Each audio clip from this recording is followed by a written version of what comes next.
we're saving the best for last. Coach Erik Jantzi. He served as the varsity football coach at North Tonawanda from 2000 to 2010 and returned for 1 year in 2018.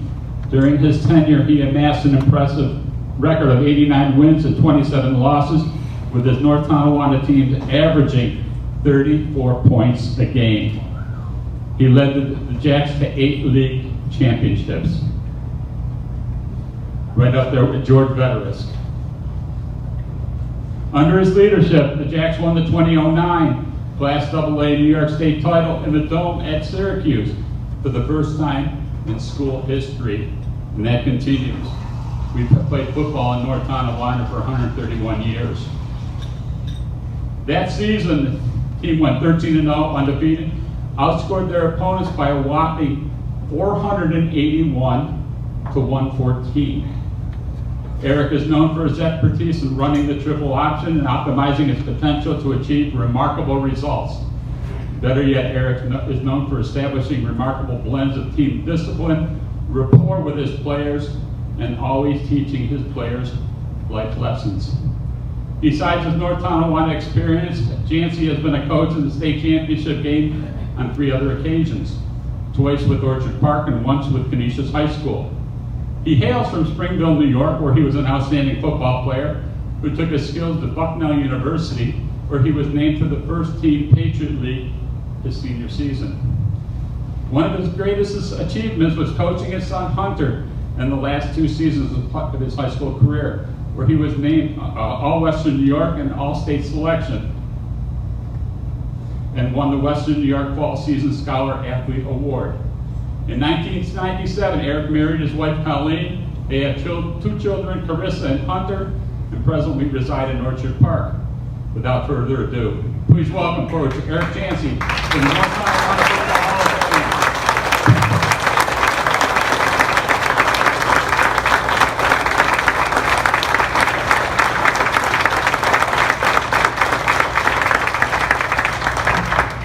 Thanks. It's really great to see everybody on such a beautiful occasion.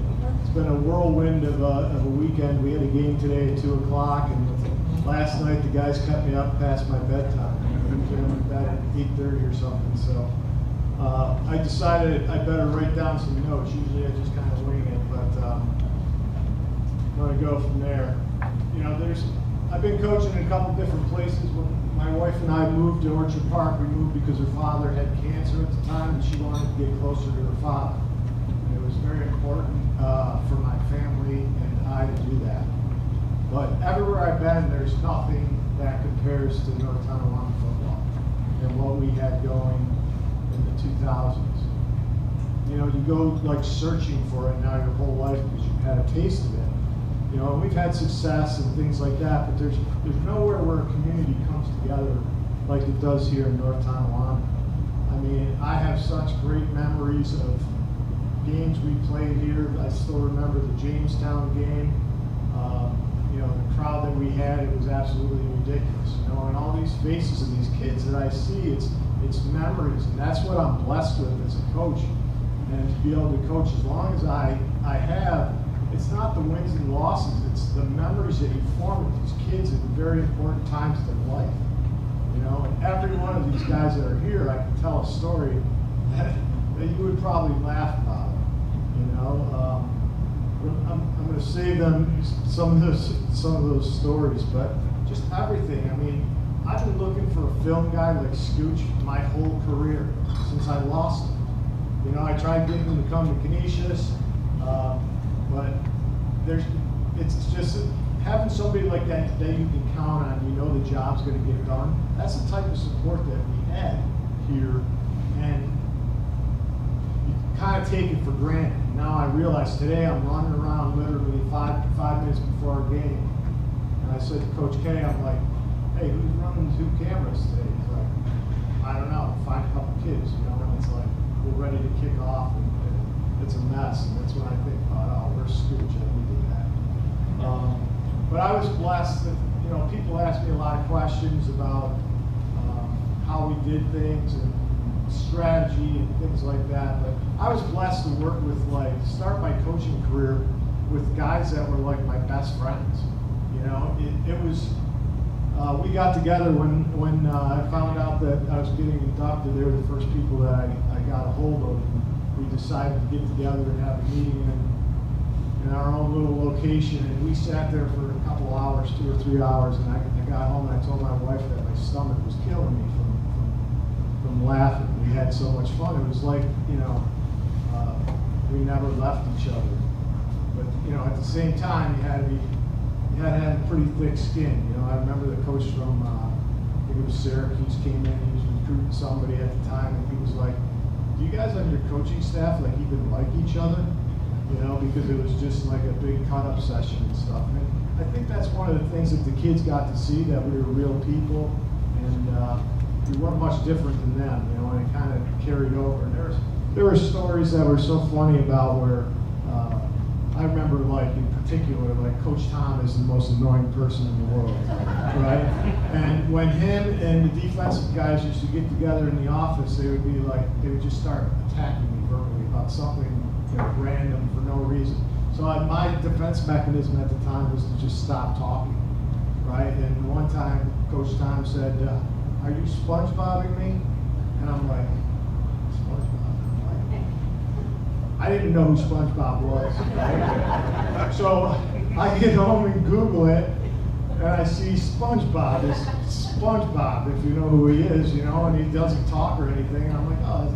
The next day I go into my office and open the door, and there's SpongeBob pictures all over. You know, and I'm like, oh, this is awesome. But we used to do things like Diggs and Charsley. They were primarily on defense and stuff, and they used to annoy me so bad, just try and get under my skin. And that was Coach Tom, you know, putting them up to it. And I remember the one time I told, probably Michael, because he used to run our Scout O a lot and stuff, and we had our first team offense, and it was probably the Shreves were involved in this too. And I saw, you know, they're here, but I sent the whole offensive line after Travis. I told the quarterback, I said, just get the ball and run in the other direction, because nobody's blocking for you. All 5 of them are going to block Travis. So we were like driving them all over the field to try and shut them up. And it was just dumb little things like that made it, you know, fun.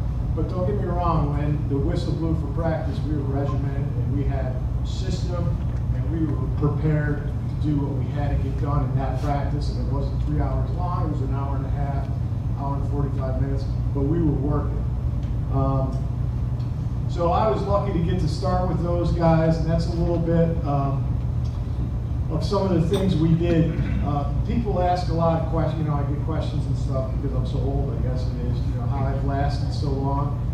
And my answer is really simple. It's not like all these young coaches that come out nowadays, they want to be on social media and they want to do this, and they want to take shortcuts, and they don't want to put kids in the weight room with big curly afros in 7th grade like the Shreves had. Work them all through.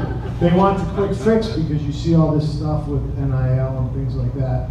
But I've lasted so long because it's always been about relationships with kids to me. And I think that's, it's not about the X's and O's. Yeah, you better know what you're doing if you're playing another good coach that studies the game.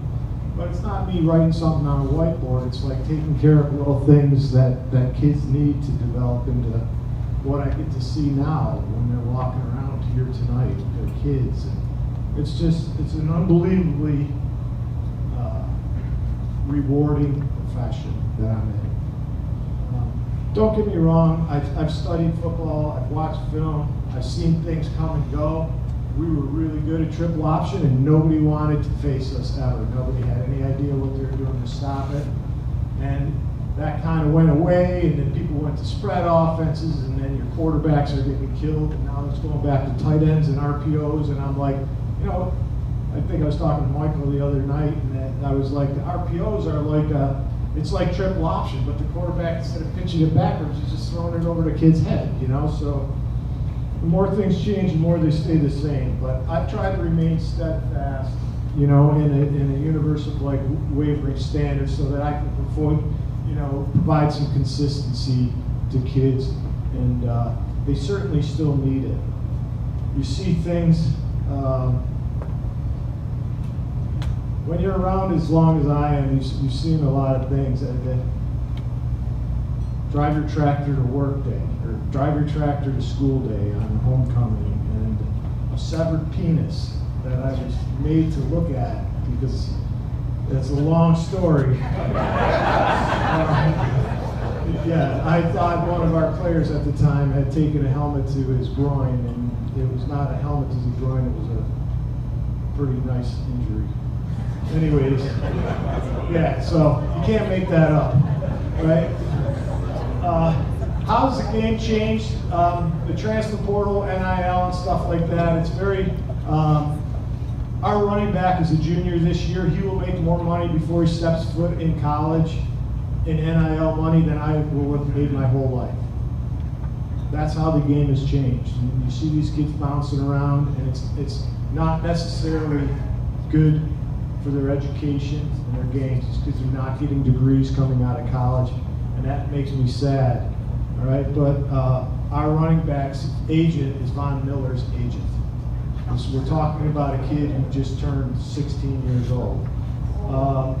So if you would have told me that 20 years ago, I wouldn't have believed it, but that's where we're at. We have to adapt. So in finishing, a few more things. Obviously the Hall of Fame. I got to do so much stuff with them when I was here, and Paul and Don and some of these faces are still around, and it's just beautiful. And to see the kids and be celebrated with this award, it has nothing to do with me. It has to do with the whole community and the culture that was set up of excellence. Okay, and hopefully Rhymes and those guys are going to get this going back and get it back on track. To my assistant coaches, they kept me grounded. They were perfect role models for consistency, discipline, okay? And they even helped me understand who SpongeBob was, I guess. All right, to the players, there's so many great stories. And watching you guys come in the other night, and then I'm like, oh, dude, everybody's got beards, and they got kids hanging all over them, and I'm like, it was so rewarding to see like that. So those kids that have moved on, unfortunately, when you're coaching as long as I have, I've had 4 or 5 kids that have predeceased me. I hope they got Friday morning basketball going up in heaven, and I got next game when I get there with them. To my dad passed away last year. He loved North Tonawanda football more than anything. He used to drive my mother crazy. We got to be at the game at 4 o'clock so we can talk to the old timers and this and that. And he just loved it. I wish he could have been here to see it, but things happen for a reason. So I remember one thing he said to me that really took heed, but like I said, it was always hard when I had to bounce around a little bit to find the satisfaction that I had at North Tonawanda. But he said to me, we played somebody at Ralph Wilson when I was at Orchard Park, and we beat him pretty good. My dad was like, that's the first time I've seen a team that looked like NT on the field. So I thought that was one of the best compliments he could have given. I know how much he loved football and coaching football, and how much he loved NT football. And most importantly, obviously, my wife and my best friend, Colleen, she's had a front row. All right. She's had a front row seat to it all. Home alone with the kids. We like in those days you were scouting. We scouted every team we played every game. So we were out. Every coach was at a different game every week, and we were going to football clinics. And she was home alone with the kids on the weekends. And even when I was home on Sundays during the season, I would lock myself in my football office at like 6 in the morning, and I would get a knock at like noon, and she would bring me some food and shut the door and get out as quick as she could, just because she knew what was going on with preparation. So, if you look at the success our kids are having, it's because of her and the stuff that she did with that. Our daughter, Chris, is at her 7th year of vet school. She's the one who got me into bike racing, as crazy as that sounds. She's my favorite person to ride with. I'm so proud of her drive. She's wanted to be a veterinarian since she was doing cartwheels. Some of the people in here will remember her doing cartwheels when she was in elementary school with the cheerleaders at our games and doing water. And she's wanted to be a veterinarian since then. So you talk about drive. And our son Hunter is playing football at Seton Hill. The little guy that used to bring the Matchbox cars and play with him on the track. You know, and coaching him the last 2 years of high school and working with him from 7th grade on in the weight room was just, you know, it's something you'll cherish your whole life. This honor being bestowed upon me tonight, it means the world because of how much, how much I really envy North Tonawanda and the football program. I love football, I love coaching kids, I love working with kids. The world may have changed, but kids haven't. I know they have different technology and stuff like this, but it can still make you smile, it can make you pissed off, it can make you cry, okay? But everything in the end is going to turn out pretty good if you can just show them that you care for them, all right? And if they know how much you love them, they're probably going to run through a wall for you. And during that process, the community and staff in the school might just come together as a family and help point those kids in the right direction. I love North Tonawanda football, and I always will. And it was a great weekend. All 3 of my teams won. Hopefully we'll get one more win tomorrow night. And it'll be a cap to a perfect weekend. Okay? But again, just seeing you guys and how successful you've become, the ones that are in the room here, I could go 0-4 this weekend and still have a smile on my face. Thanks, North Tonawanda. Thanks, Hall of Fame. Thanks, everybody. And I hope you guys have a great night tonight.